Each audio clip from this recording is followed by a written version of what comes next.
Pemirsa, terkait tewasnya Wijaya Saputra karena dibacok oleh wong dak dikenal, sama 4 wong lainnya juga ngalami luka tujah pas beradu di Jalan Jakabaring, para kolam retensi Buritabes.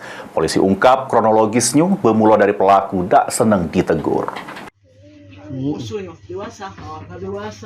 Terkait tewasnya Wijaya Saputra karena dibacok oleh wong dak dikenal, sama 4 wong lainnya juga ngalami luka tujah pas berado di Jalan Jakabaring, Kecamatan Seberang Ulu 1 Palembang, tepatnya para kolam retensi Buritabes.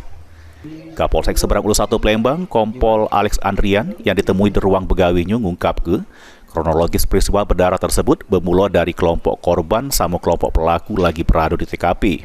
Sesudah itu, salah satu korban yakni Nando negur pelaku RF yang lagi ribut sama ceweknya di TKP.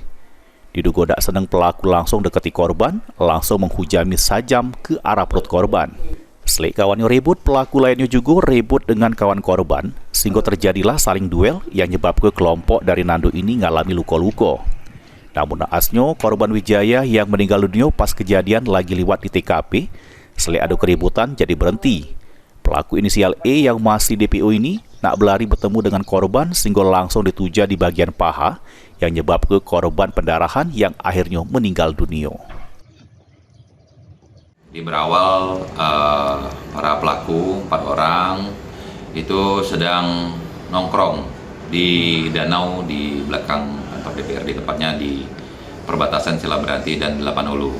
Di sana juga sudah ada korban 8 orang yang juga sedang duduk di pinggiran danau tersebut. Nah, kemudian si pelaku ini sedang cekcok mulut dengan salah satu pelaku sedang cekcok mulut dengan pacarnya. Melihat itu, korban menegur salah satu pelaku tersebut. Nah, tapi pelaku merasa tidak terima. Kemudian terjadi cekcok mulut dan akhirnya terjadi perkelahian yang melibatkan antara 4 orang pelaku dengan beberapa orang korban, yang akhirnya di sana mengakibatkan 5 orang terkena luka tusuk dan salah satunya meninggal dunia. Heru Wahyudi, PAL TV.